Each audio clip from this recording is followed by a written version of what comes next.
Hey everyone, it's Andy's free guitar chart videos here. I'm going to run a lesson today that's mostly a review lesson, but it's really a good lesson for those of you who feel that some of the techniques that I use in the string shape theory have kind of escaped you. You cannot wrap your head around it. It's just a great review chart, and of course I feel like doing the review right now. This stuff wouldn't be what I would want to do if I was hot on to a new topic. Um, we could look at this chart. So welcome to my YouTube subscribers, my Facebook friends. I haven't made a lesson in about 2 weeks because I was out with an illness, and then my wife got it and a little bit, and so I had to stay home and kind of make some extra charts. But we really only have a couple of charts to look at today, and let's see what's going on with.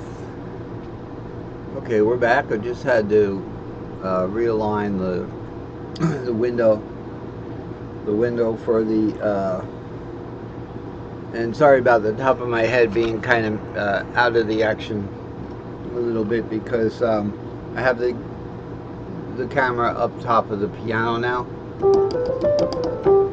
Big hands. Big hand for the boy. Okay, so cello, fiddle. Okay, that's not exactly the other chart. Here it is. This is the two charts that we were just going to look at. 414 cello strings played in guitar, normal guitar tuning.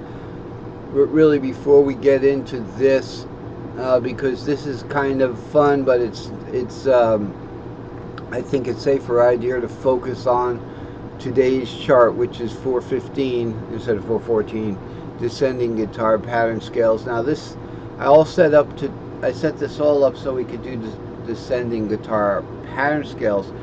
And the reason why we want to do descending guitar pattern scales is because when you're playing a melody on the guitar, I found that I often want to play down the scale. I want to play, and also to the left and to the right.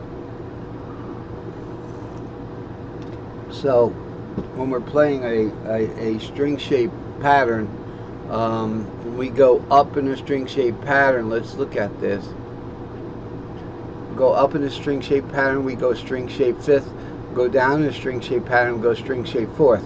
But when we're going to the right on a string shape pattern, we're just going to go to a caged advance. Sure, it says fifth, but that's if you skip. Oh, I forgot to fill in my little purples here, but don't worry about that. I'm probably going to blacken this once I get it saved, so it kind of gives a nice sketchy look. As I did with the with yesterday's chart. Let's look at that real quick when I talk about how I blackened these things so that those. See right here, I forgot to fill in that O here, so I blackened it and gave it kind of like, just a nice kind of look like that. Don't let that throw you. String shape. We're on a string shape, some kind of string shape, an A string shape 5/6, G A. It's an A string shape. Okay, why? Because when we're playing an A shape A, this is your fret nut here, the E becomes the fifth, so it's 5/6. But in the key of C, it would be up here. So it's 5/6. So I like to play it in the key of C. So our string shape would be 5/6. All right. Now to go to the right, if we skip a letter in the word caged, if we were on the A string shape, skip a letter, we'd go to the E string shape. So we'd go 5/6 and then 7√2. Let's look at that. Here's our string circle. This is circle of fifths here in string shapes. Here's the word caged, C-A-G-E-D. So if we're starting on the A string shape 5/6, okay, and we're going to the right, we're going to go to its fifth. The fifth of A is E. Okay, so that's how that works for the most part. Well, I'll tell you the exception. So we skip every other letter to go completely to the next string shape in a scalar manner.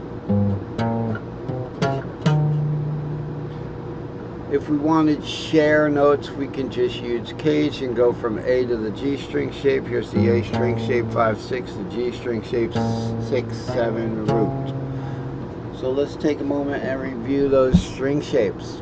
This is what throws people the most, I think, and that is, what are the string shapes? So look at the simple string shapes here, the caged string shapes. These string shapes represent the bottom 3 notes of pretty much a bar chord when you're doing these. So it's the open notes. Here the D is just doubled there, so there's 5 of them. So 5, 6 would be the bottom scale members of the A. So E becomes the 5th.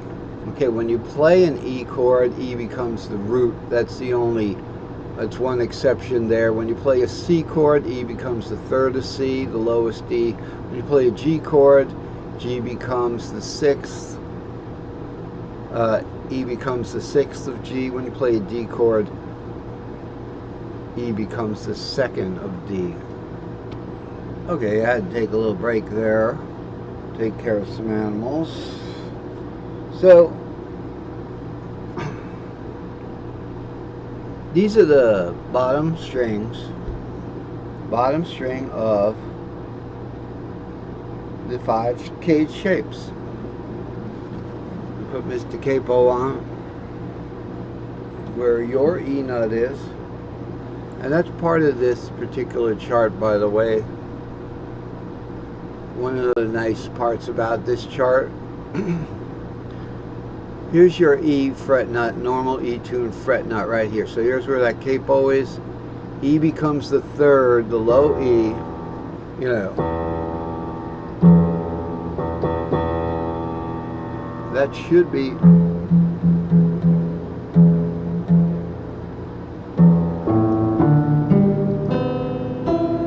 kind of out of tune, isn't it? But if I take Mr. Capo off and I tune it down to C, okay, we'll have to tune that. Okay, how about, yeah, I was out of tune because I've been tuning this to a cello P5 tuning for demonstration purposes. So we got a little closer. All right, so if we're looking at the C, this low E here becomes the 3rd. In the D box, so that's the normal E tuned fret nut, and then we have my down C tuned fret nut. Sorry, we had a little skip in the flow. You know, I had to take care of a few things, animals and things. So it's a good idea to look at this fretboard here and see that we're mostly going to be concerned right here with this caged build here, okay, and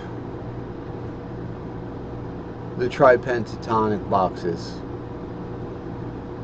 So the E string shape is 7 root 2. It's the bottom part of the E box. The C string shape is 3, 4, 5. It's the bottom string of the C box. The A string shape, the short patterns, is 5, 6. It's the bottom string of the A box here. But notice how the A box is extended past the 5, 6. This red bar covers the whole A box because we've got the A pentatonic. Notice it's kind of shaped like an A. Yeah, I've done this before. It's kind of shaped like an A.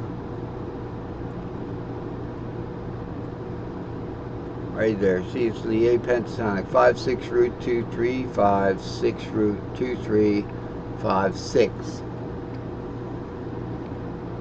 Okay, so that's the A box.